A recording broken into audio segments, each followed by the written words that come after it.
Jonas Vingegaard s'entraîne mieux que jamais, entouré de ses Danois chéris, toujours danois, et il le fait avec pour objectif d'arriver au mieux pour le Tour de France.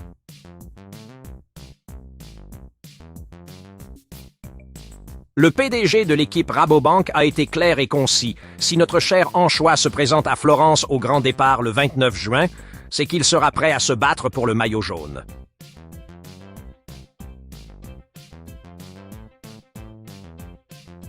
Une bonne nouvelle, une excellente nouvelle qui fait le bonheur de tous les amoureux du cyclisme. Mais alors que l'ancien nettoyeur de poissons se remet, des situations étranges se produisent chez les abeilles jaunes. Depuis ce jour fatidique où Wout van Aert s'est cassé la clavicule avant le Tour des Flandres, l'équipe qui balayait tout sur son passage en remportant 18 victoires lors des 3 premiers mois de la saison s'est soudainement retrouvée tétanisée, avec pour seule fête d'armes une victoire d'étape d'Olaf Koij au sprint sur le Giro d'Italia, qui était d'ailleurs probablement due à une revanche à la Poggi Armstrong sur le Narvais équatorien dans les derniers mètres de l'arrivée.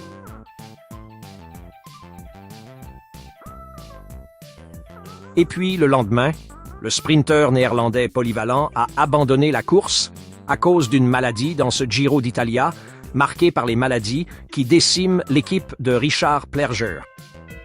Qu'arrive-t-il aux abeilles jaunes? Pourquoi ont-elles cessé de piquer? Et qu'est-il arrivé à ces grégarios qui écrasaient leurs adversaires avec une facilité déconcertante, mais maintenant, ils sont incapables de suivre le peloton à 50 km de la ligne d'arrivée? La situation de l'équipe ex-Rabobank, après la chute de son leader belge, est pour le moins inquiétante. On ne parle pas seulement de chutes comme celle impliquant l'Anchevie au Pays Basque, ou même celle du vétéran Robert Esink lors du Giro d'Italia. On évoque des situations qui dépassent le contrôle des directeurs sportifs et même des coureurs eux-mêmes. On parle d'abandons très étranges, comme celui impliquant le champion d'Europe Christophe Laporte, l'homme qui volait depuis les 2 dernières saisons après avoir simplement été bon coureur lorsqu'il n'était pas dans l'équipe néerlandaise, et pourtant, soudainement, à partir de mars, il a commencé à souffrir de grippe à l'estomac, de selles douloureuses et d'étranges effondrements de morale qui l'ont empêché de participer aux plus importantes classiques du printemps. Ou encore, il y a un podcasteur qui se moque de Tramadolita Quintana insulté au milieu d'une course, Dylan Van Baarle. Non seulement il n'a pas pu se remettre d'un accident bizarre, mais il est également tombé malade. Bien sûr, l'obscurantisme de Rabobank nous a empêchés de connaître plus de détails sur les maladies étranges et soudaines qui ont empêché 2 des meilleurs coureurs de classique de participer à leur compétition et course préférée. Mais nous n'avons pas non plus pu faire un drame de la situation. C'est peut-être juste une coïncidence ou un mauvais mois pour l'équipe. C'était jusqu'à ce que le Giro d'Italia arrive. Maintenant, la situation est devenue incontrôlable. Les sponsors néerlandais de location de vélos n'ont pas amené une équipe de stars à la Corsa Rosa après la blessure de Van Aert. Personne ne s'attendait à ce qu'ils se battent pour la victoire contre Poggi. Mais hélas, la moitié des coureurs de l'équipe a abandonné à mi-parcours de la compétition. C'est surréaliste, typique des équipes médiocres, peut-être, comme celle du White Canyon. La même chose s'est passée là-bas, mais personne ne manque le vide laissé par les monstres tels que Froome lui-même ou le lapin du Racel de 2023, Derek G. Chez Wismar, tout a commencé dans la première spéciale, avec l'abandon déjà mentionné de Robert Esink, suite à une chute. Rien d'étonnant là-dedans peut-être. Personne ne s'y est vraiment opposé lorsqu'il a quitté l'Italie, car cet homme qui était déjà à Rabobank lorsque l'équipe s'appelait Rabobank pense manifestement plus à un plan de retraite qu'à aider ses coéquipiers. Cependant, quelques jours plus tard, il est à nouveau arrivé quelque chose d'étrange à Christophe Laporte. Est-ce la malédiction du maillot arc-en-ciel, porté maintenant par des monstres traités au TU ou amis du docteur Luigi Cecchini, a été transféré sur le maillot du champion européen?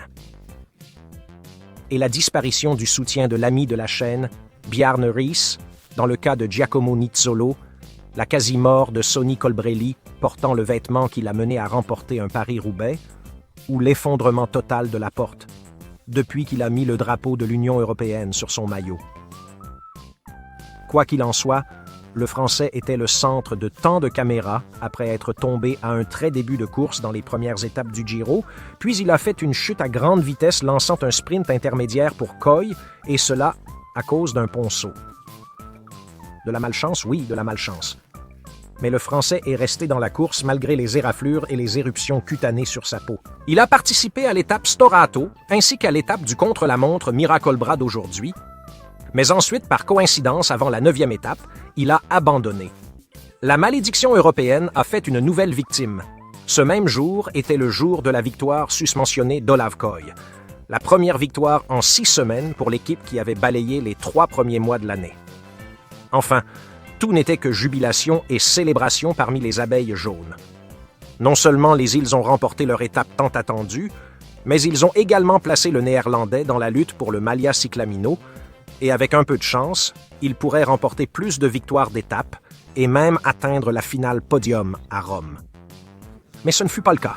Alors que les coureurs profitaient d'une visite touristique de Pompéi, Koy a abandonné après la journée de repos populaire.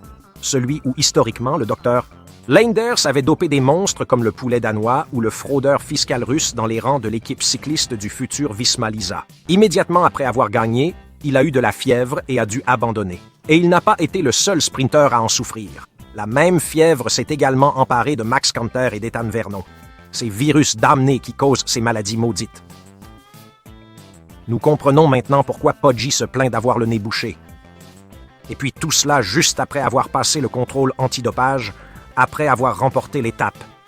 Si vous ne pouvez pas avoir pire chance que ça. D'abord l'anti-Pogačar Lipovic, puis l'homme de record de Pratiditivo Lutsenko, et maintenant Olev Koy. C'est une épidémie pire que le Covid. Oui, ça a fait une autre victime dans l'équipe de la banque en caoutchouc. Gjern Uterbrooks était peut-être la signature la plus controversée de cette saison, mais il s'était vite intégré au cœur dur de l'équipe, faisant partie de l'équipée qui s'est entraînée à Teide et a participé aux premières compétitions de l'année aux côtés de l'anchois danois. Il était le leader de l'équipe pour ce Giro après le retrait de Van Aert et il ne s'en sortait pas trop mal. Au-delà de son inaptitude contre la montre, le Belge était brillant dans les étapes de montagne, arrivant avec le groupe des favoris à Europa et Pratiditivo. Il a aussi porté la Malea Bianca comme le meilleur jeune coureur de la course, terminant 5e au général, et ça à seulement 21 ans.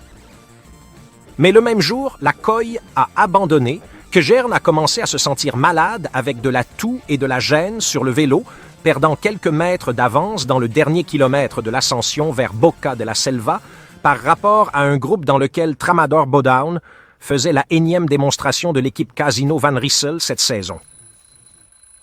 Certains ont volé et d'autres, comme les Rabobankers, ont pleuré et Gjern a dû abandonner.